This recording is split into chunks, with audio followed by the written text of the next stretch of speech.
Yeah, so anyway, good morning, everyone. I am delighted to welcome you all to SIDCN Fest 2026.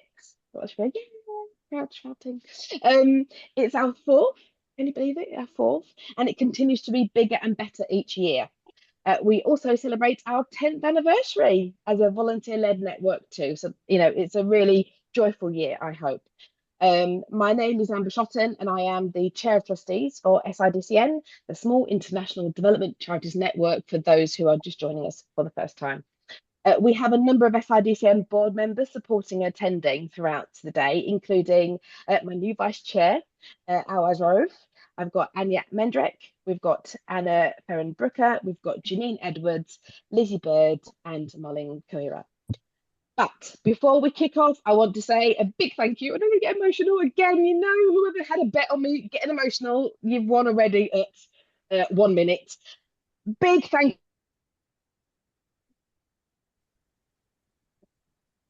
We have sound. We've lost your sound, Amber. Yeah, Hello. there you Where go. did where did you lose me? When I got emotional? Yeah, you just said Yeah. you lost your bet. I'm now getting emotional, and then it went quiet.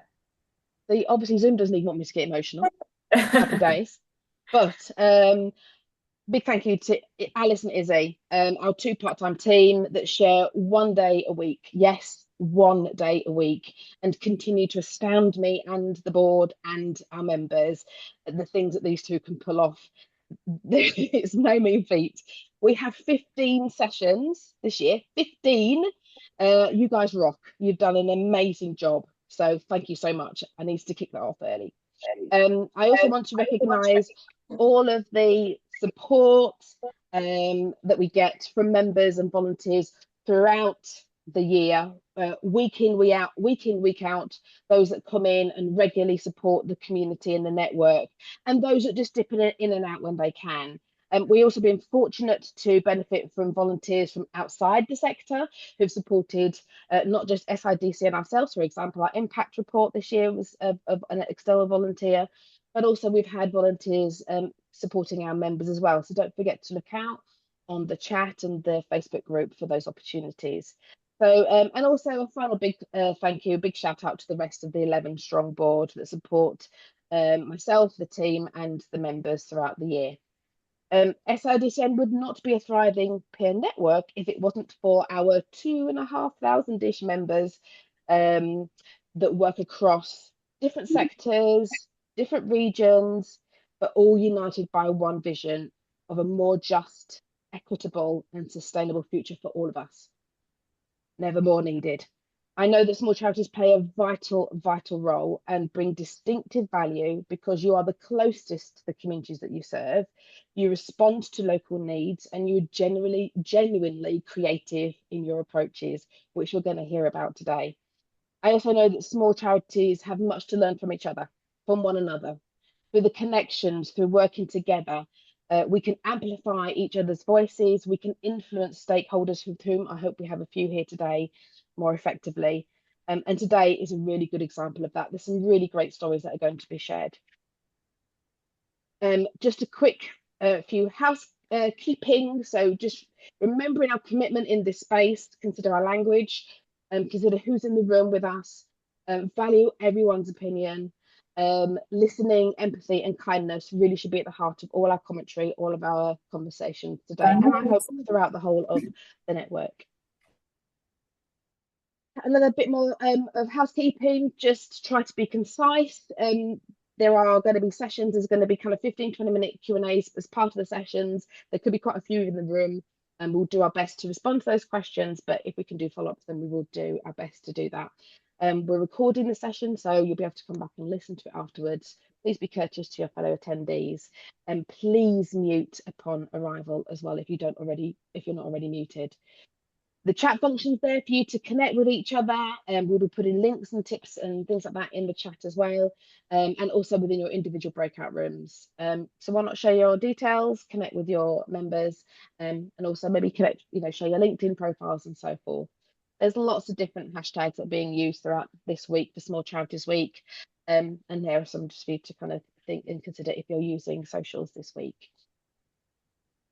I just my inspiration this year has been I've been reading this lovely book here, Wangari Maathai, Unbowed, and a bit of inspiration, which is around little grassroots people can change the world, and I really do believe that, and I think we're going to very much hear that today.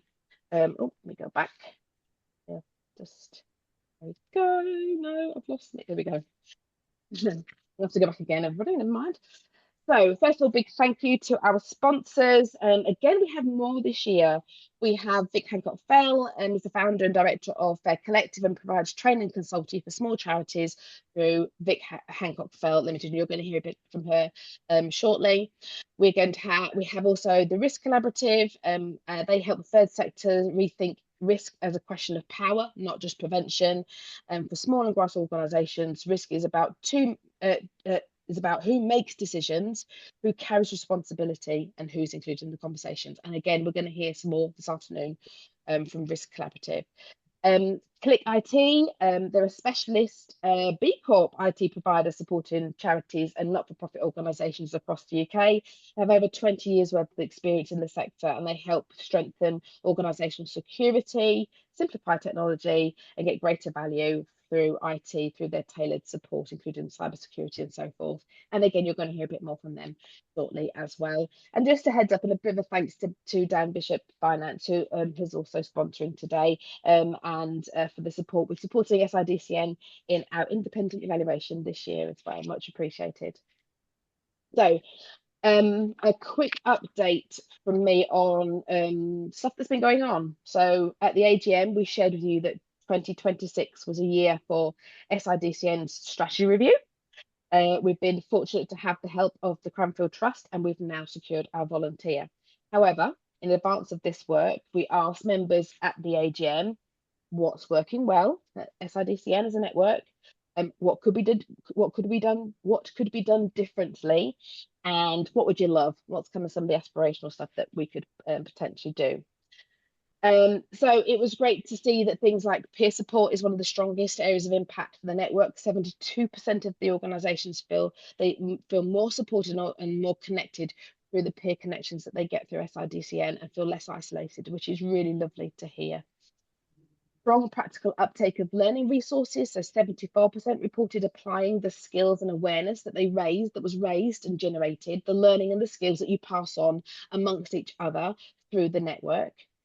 And 79% of the organisations reported sharing or shifting decision-making power with local partners, which I've got to say, for me, is one of the biggest percentages. I'm so pleased to hear that. I'm really proud of the network in its work with shifting power. It's been a journey that we've been trying to support over the last 4 years, and really, really pleased to see that. But you also asked us a few things, some practical things for the future. Some of these things are going to take us a bit of time, but some of these things we've been able to start to implement. So, for example, amplifying members, we have the website, the blogs. Again, these are the new people maybe not aware of what we do. We have the podcasts, where we're sharing our experiences and the stories of our members. Yeah, please do make sure that you're kind of engaging with that. And also, one of the other things that was asked during that was, whilst we have the website members the members area on the website shows the different members, but actually we weren't showing that externally. So with a little help from our friend Laurel, we just redesigned part of the website for an external directory, which looks a bit like this. Which hopefully gives you a bit of a flavour. So this is just the prototype. We are in a process of slowly migrating our members on the internal side of the website to an external directory on the SIDCN website, where people will be able to filter what areas and cause areas that you're working in, what countries, and then once you're on there, it will also take you through to your organisation and provide a little bit of information about your organisation as well. So that's something that we have been working on. So we listened, and we found someone in the back of the sofa, and were able to look at this. So yeah, please keep your eye open for emails, possibly contacting you about making sure that you're helping in that process. Time constraints, it's always hard to engage with something else that came up. So we've tweaked this event this year. So we're finishing the delivery of the main content 40 minutes earlier. So we'll be finishing just after 2 o'clock. But then we've ensured that there's still that networking session.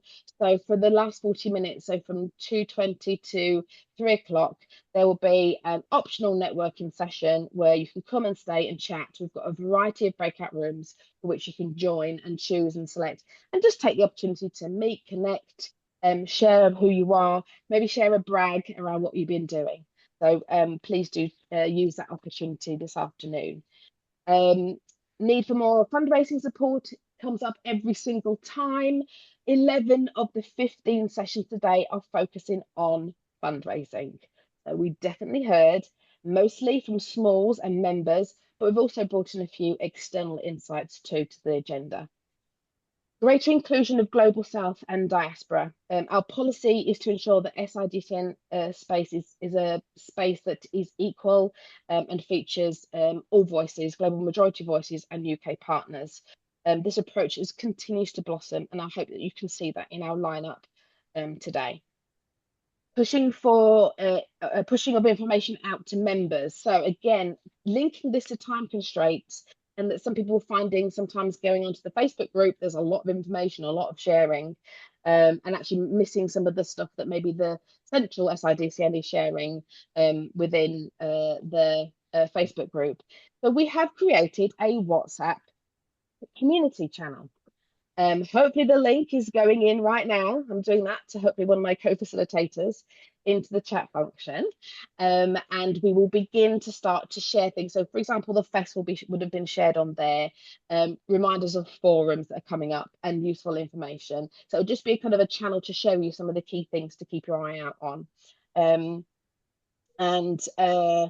So one of the things that came up was different sizes, because we're different size organisations, from small to smalls to smalls, and we continue to look at that as part of our strategy. We have a good diverse mix of channels, and hopefully that members are able to engage at whatever level, whether it be attending Friday morning meetings, through to attending forums, to just coming and attending the fest, or just looking at the resources that are available to you. And engage stakeholders. So we continue to, through the influence working group, engage with stakeholders. I think we've seen a remarkable change in the presence of SIDCN in a lot of big spaces. So we were invited to the Global Partnership Conference, which is a really high profile conference in London, held with South Africa and the UK as part of the G20. And very few of our partner organisations, alliances, were part of that. We were invited, which was amazing. We were also been invited to be a media partner again for ADEX globally, and we're also going to be supporting the work of the UK C20, which goes alongside the G20 next year through Bond and the UK Alliance. So please do keep your eye out, because there will be more information about that. Right. I've now lost where I am on all my slides. That's me. No, I've gone through there. Okay, just a quick reminder, you will have a copy of the slides. They'll be available to you afterwards. It's got the link to the WhatsApp group. It's got a linky tree there, so that will take you to all the different resources. And here's obviously the breadth of different things that you can access as a member. Don't forget, membership is free, and actually a lot of this is driven by members. So if you want to have a working group that isn't there, let us know, set one up. This is your space. The fest itself is taking us that similar format. So I've said we've got 15 speakers. We've got showcasing 8 member sessions, and there'll be 12 member speakers during that, covering topics from leveraging partnership to gamifying fundraising. One of the things I would ask you to do is look at the guide. It's a beautiful guide put together by Alice and Izzy. Thank you so much. Get reading where would you like to be, and who would you like to hear. Don't forget, every room is going to be recorded, so you have to go back and listen afterwards. But it's free, but those who've signed up will get access to the recordings far earlier than those that didn't. Just saying. I think I'm continuing now. Yes. So if you have been to a fest before, you know that I like to have a quote, which I've already kind of kicked off with that early one. It helps me to channel through the day. This year, as I said, I've been reading the first Black woman to receive a Nobel Peace Prize, Wangari. And one of the things that she says in there is, no matter how dark the cloud, there is always a thin silver lining. And that you must always look for. We do it every time. So I am not going to talk about the current climate. It is rubbish. You can turn on the TV, you can listen, you can read a paper, you can listen to a podcast to find out what's going on and enter that dark cloud if you want to. This, not here, not today. Right now, SIDCN Fest is the silver lining, okay? So let's be together today. Let's be a breath of fresh air. Let's bring some joy, grab your drink, and bathe in the rays of your community, okay? Thank you. See, again, always emotional. So we've kicked off. I've got emotional, and then we're moving on to our first top tip for small charity leaders. So I'm going to hand over to Vic Hancock Fell. Thank you again. Okay, I just need to calm myself down now. Just get me all emotional before I start my bit, Amber. It's so nice to see that though, Amber, because Just a second. yeah. I'm not sure if that was for me or not. It's so nice to see that. Amber, I've got some slides. It won't let me start showing them until that's working. There we go. So thanks for having me back at SIDCN Fest. For those of you who I haven't met, my name is Vic Hancock Fell, and I started the SIDCN Facebook group about 11 years ago. 10, was it the 10th anniversary this year, or was that last year? Yeah, a decade ago. And I started that Facebook group because I was working in a small international development charity, and I was going along to small charity events or charity sector events. And I always found myself just looking around the room, looking for my fellow international development charities. And we were often the minority in those spaces. And I was really craving a space where I knew I could go and I would be able to talk to people who not only understood the special circumstances of working in a small charity, but who understood the circumstances of working in a small charity, working in an international context. And then I was so proud to see that SIDCN turned from this Facebook group full of people all chipping in and supporting each other to its own registered charity with an amazing team of people now making it bigger, better, and it's amazing to see. So I remain involved as a supporter. So these days, I don't work in a small charity anymore. I left my day job working in a small international development charity about 5 years ago after a very intense but really rewarding few years of going from being on the brink of closure to when I left having supported more young people in a single year than the entire 20-year history of the charity combined. So it was a steep learning curve. And at that point, I decided I was ready to do something else. And so what I do now is support small charity leaders in the way that I always felt I really needed support when I was a small charity leader myself. So I'm talking to you today for about 10 minutes. And I'm just going to share a few top tips. It's not going to be too slide heavy. I just want to share a little bit of insight into things that have helped me and things that help the small charity leaders that I continue to work with today through my communities and through my courses. So the first thing is a little exercise for you. So one thing that I think we have as a huge benefit and a bonus in small organizations is the freedom to create and curate our roles and our organizations. We don't have multiple layers of bureaucracy to have to get through. If we don't like the way something's working, we have the freedom and the flexibility to be able to change that. I did this exercise, or a version of this exercise, when I was working in my last in-house role, and me and my wonderful co-director at the time did it together and worked out what about our roles we loved, what about our roles we really hated, and what we could tolerate. And between us, we curated what each other's roles were going to look like, and we discovered some things that we both didn't like doing, that we didn't feel that we were good at, and that we needed to bring in external help for. You might be thinking external help, yeah, that would be great, but let's get real.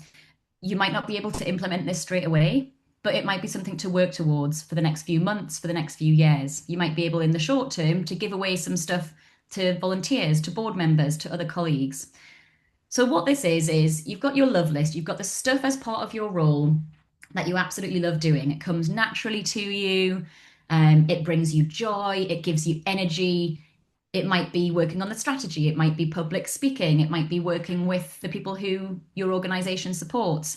And then you've got your hate list.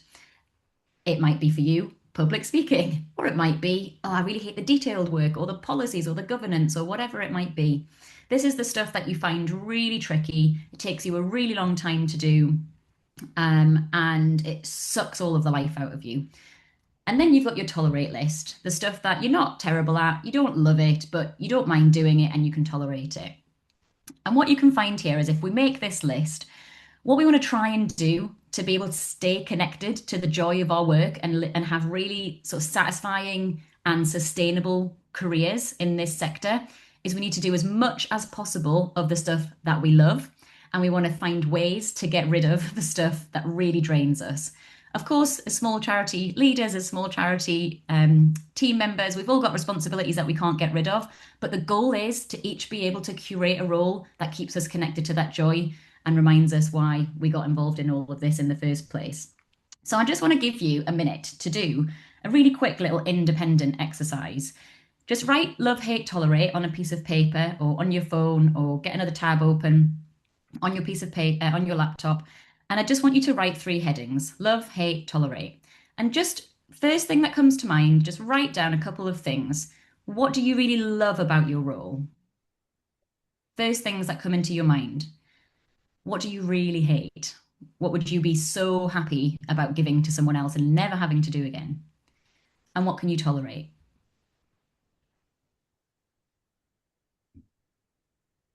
As you start to do this, if you'd like to share in the chat, please feel free to do so. But you can just keep it to yourself as well if you want. I'm going to put a timer on and just give us all a minute.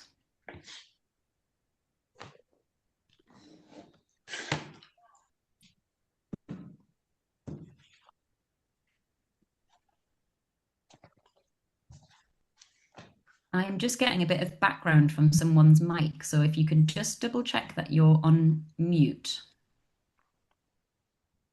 that would be helpful. Thank you.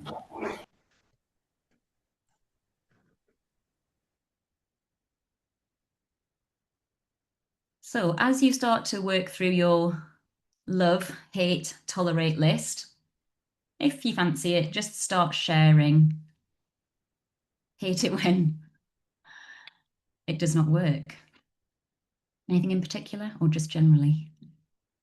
IT, I think. IT. IT, I think. IT.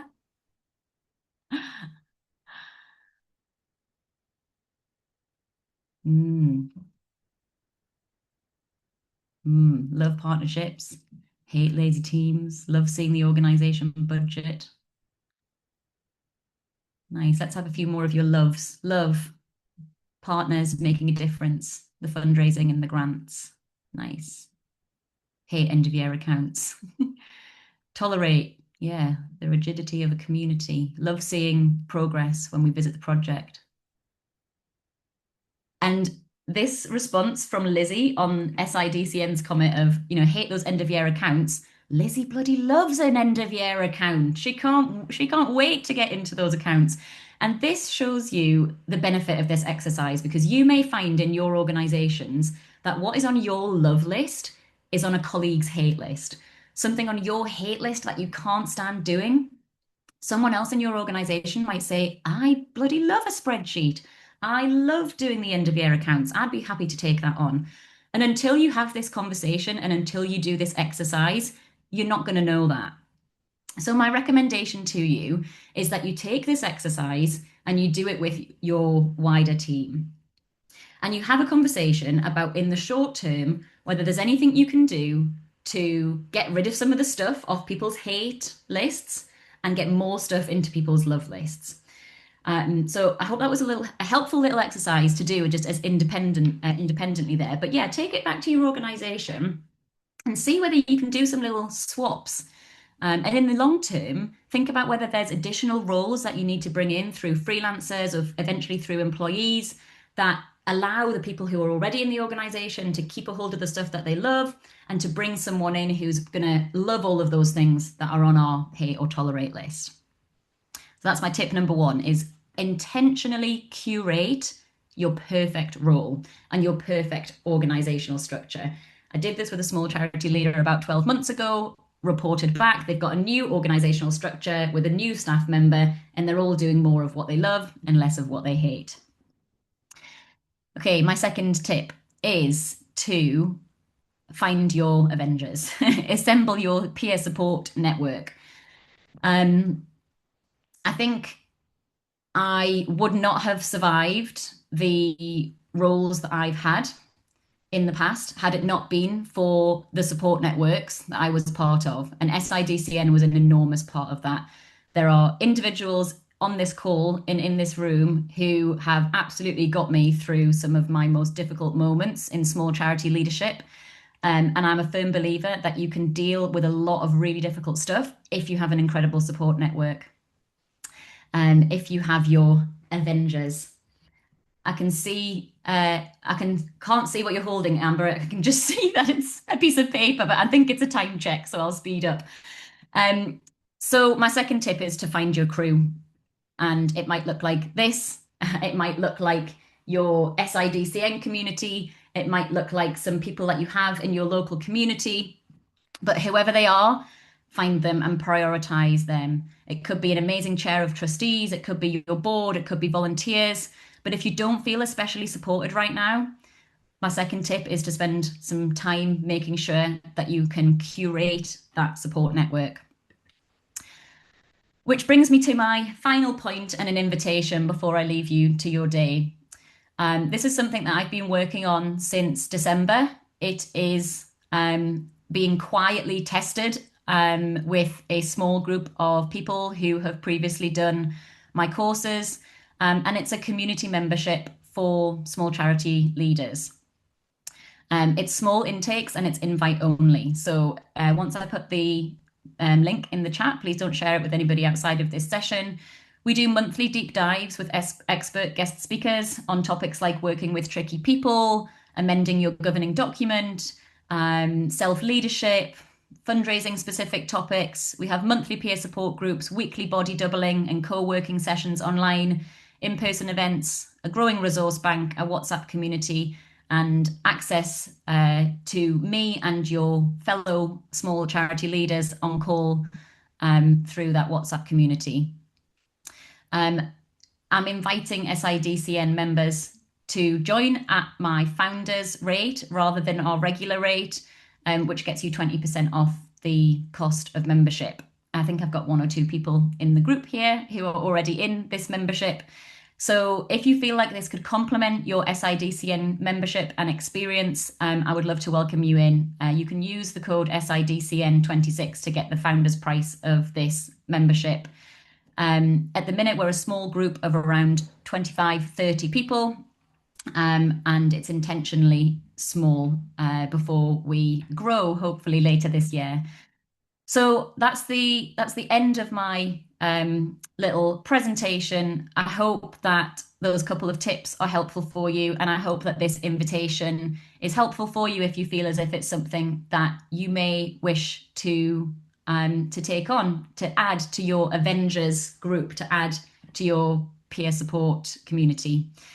I hope you enjoy the rest of the day. Thanks so much for having me, as always. It's amazing to me that this little Facebook group that I started 10 years ago has turned into this phenomenal group of people and organisation. So thank you very much for having me back, and enjoy the rest of your day. And sorry if I've taken us over time. Thank you. My machine, it won't let me. Not moving on. Oh, there we go. Right. Okay, so our next session is brought to us by Oliver. So let me just make sure Oliver's here. Oliver, you here? Yep, I'm here. So Excellent, brilliant. I'm going to hand over to you. And do you want me to do slides for you? They're on here. I've got the slides up, so I'm happy to do them. That's okay. Okay, then The I'll stop and I'll let slides now, hopefully. because I think they're just coming up. Give it a second. Are they through now? Lovely. They're here. Over to you. Thank you, Oliver. Perfect. Thank you very much for having me today. I appreciate you inviting us along. So just to do a quick introduction, so we're Qlic IT. We do IT support for the third sector, and that's where we've sort of specialized for 30 years for anyone who doesn't know us. Sorry, for 20 years.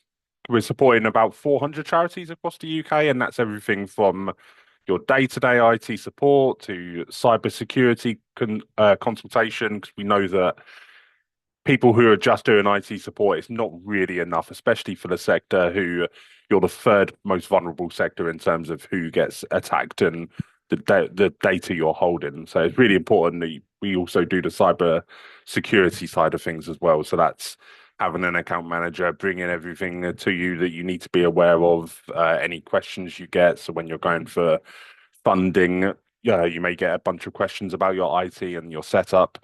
That's the sort of thing that we can really help with as well. So you can always bring that to us. And as one of the account managers, people are always sending me that sort of thing and saying, can you answer these questions? We also do cloud solutions. So anything from you're currently on Google, you want to move to Microsoft or the other way around, you want to improve your setup. We have a brilliant projects team that works for us that does a load of those projects. And then on the back of that as well, we can do telecoms as well. So everything from your internet to your phone systems. Basically, what I'm suggesting is anyone who's interested in anything IT, book a free consultation with me. I'll put a link in the chat at the very end. And like I said, I'll be a free one-to-one. We'll have a chat about your current setup, what you're looking for. Hopefully, we can save you some money, improve services as well. Okay, so that's really brief about who Qlic are. So I'm just going to flick through. But what I wanted to talk about today was actually a bit about the cyber threat landscape, what you will be seeing, what you could be doing. You'll have to forgive me. I'm not the best public speaker, so I may trip over my words a couple of times, but I'm much better at account management, I promise.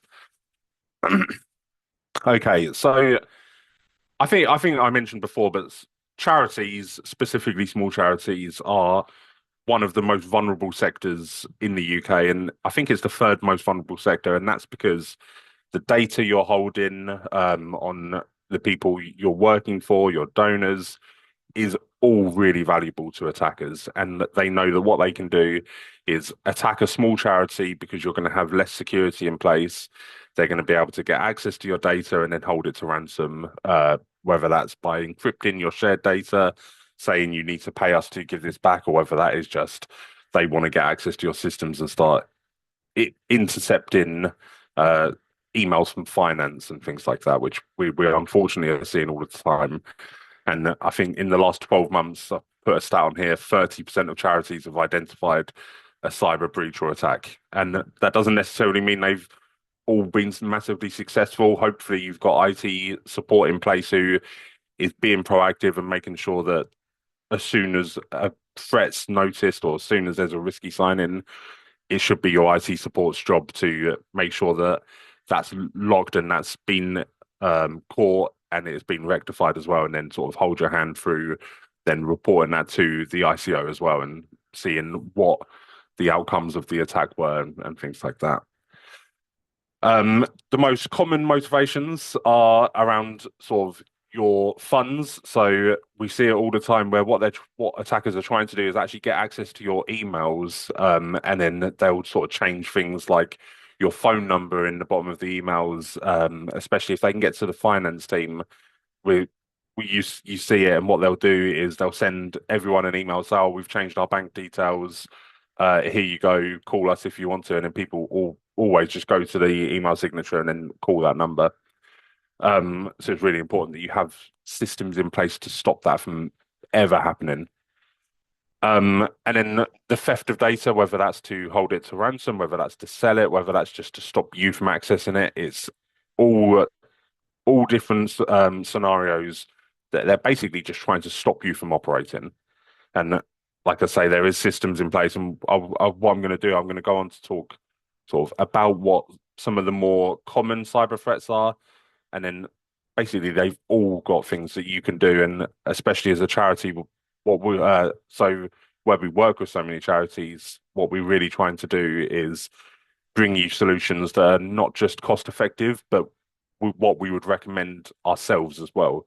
So they're the same sort of solutions that if I'm going to turn around and say to you, look, I recommend you do something with your antivirus, maybe you get a better antivirus in place. It will all be stuff that will all not only in line with Cyber Essentials, but we would also take ourselves. So that's what sort of as a dedicated It to the was like third I sector. messed up. It's so difficult putting your numbers against their numbers. Pardon, sorry?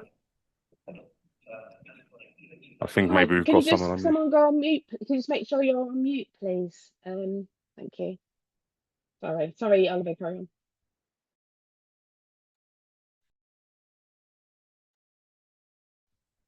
I think I keep getting muted. I don't know what's going on there. Okay. So I've moved on to the next slide. So this is some of the more common cyber threats. Things like phishing, I'm sure everyone is seeing all of the time, and that's emails that come into your account, claim that they are someone who you know, and they're often asking you to click on links. And with the introduction of AI, phishing emails is massive in it. They are more convincing than ever. You'll get AI that will pretend to be your organization. It'll pretend to be your director, and they'll send everyone in the organization an email, and it will say something like, Adam has sent you this file. Can you open it? And it will look really convincing. You'll click that link, and then it will bring you to a Microsoft page asking you to log in. It's come a long way from probably 15 years ago when everyone would get the email saying you've won a brand new iPhone, just click this link and give your email. It's completely changed since then. And unfortunately, like I mentioned with the introduction of AI, it's easier than ever to do personalized attacks based on organizations. And like I say, I'll go on to it later, but the remediation for that is just around training, making sure all of your staff are aware of what they should be looking out for, what they do if they have clicked on something, because the last thing you want is for them to click something and be too embarrassed to tell you or call the IT and say, I think I've messed up here. Ransomware, again, is massive, and this is what your antivirus is always protecting you from. Especially as charities, what you want to do is make sure that the antivirus you have in place is protecting your organization, but not just protecting your device. Because obviously we know the setup, a lot of the time people are working on personal devices. So you can't, as an organization, say, we need you to install this organization bit of software on your device. That's why it's really important. And I'm sure everyone will hear it more and more. When you're going for funding, they'll be asking for something called MDR, EDR, whatever they call it. It's basically a more advanced antivirus, and that's the sort of thing that we work with an organization called Sophos, and they're the best at what they do. And when it comes to cyber attacks, they have a bold claim that they have never had a cyber breach with anyone on their MDR antivirus. So Oliver, again, just to say, you've got 1 minute left. Sorry. yeah, that's absolutely fine. I'll go through these quickly because I think these are probably the most important ones, to be honest. Social engineering is probably, I'll talk about this one and move on, but social engineering is also getting bigger, especially with the younger demographic. What we're seeing was obviously a lot of the things that we're talking about when it comes to phishing, when it comes to ransomware. I know younger people always think I would never fall for any of that. Social engineering is massive, especially for younger people, because what they're doing is everyone knows you have to have MFA on accounts backed by potentially security questions. You'd be surprised how many security questions you can answer by looking through someone's Facebook. When it asks you, what's your mother's maiden name? You can find that through Facebook. When it asks you, what was your pet's first name? What was your first pet's name? If someone goes back through your photos, I'm sure you've mentioned it somewhere. And that's the sort of ways that using social engineering, they can get around a lot of that information. That's why it's always important when you can put MFA or whatever the new system in place is, don't want to be leaving those legacy systems in place, because once they were good, unfortunately, they're just not anymore. Was so I know I'm limited on time, so what I'm going to do, I'm just going to skip this one, so I'm sure most people know what the outcome of a cyber attack will be, but take a screenshot of this if you want to, or like I say, I'm going to put a link in the chat, and you're welcome to talk to me about these. But there's some of the sort of foundations that you should have in place. Everyone should have MFA. You should be conducting all of the regular updates, whether that's for your operating system, whether that's for an app you use, because they're often patching vulnerabilities. Having a backup in place in the event that someone gets access to your data, we can revert back to a previous version where they didn't have access, where it hasn't been encrypted. So definitely have a third-party backup. And everyone always says Microsoft should be doing that. They don't, and they recommend you have a third-party backup. So definitely do that. And then the rest is around sort of awareness and then access controls, and making sure people only have access to what they need. And just because you're the CEO doesn't mean you need access to every single SharePoint site, because all it takes is one attacker to get access to your account. Potentially, they've got global admin from Microsoft. They've got access to all of the data you have access to. So if you don't need access, take it away. And that goes to same for everyone from the CEO to the new trustee who's just joined. Okay. Thank you, Oliver. That'll be And me. I'll that cut it is- short slightly there, and Thank- I'll put in, like I said, I'll put a link in the chat. Anyone's free to book a free consultation, pick my brain, ask any questions. We're happy to do that. So I'll put that link in the chat as well. Yeah, I think hopefully I'm hoping my co-facilitators have dropped the link in that Jenny sent over earlier, and a copy of the slides will be made available to everybody. And as I said to everyone, for those that are like, oh, this is something that's concerning, then please do look at Qlic's offer. And also, we know your role because myself and Janine are ex-FSI, and you were a continued supporter and provider of IT back then as well. So yeah, so it's nice to come full circle. Yeah, come full circle, and hopefully work with you again. Thank you so much, and thank you for that session. And yes, there'll be a copy of the slides for everybody to access. Right. Perfect. Thank you for everyone. We have a full day, so I'm going to take control again. Make sure I've got my slides. There we go. Okay. So now we are over to Noids. okay.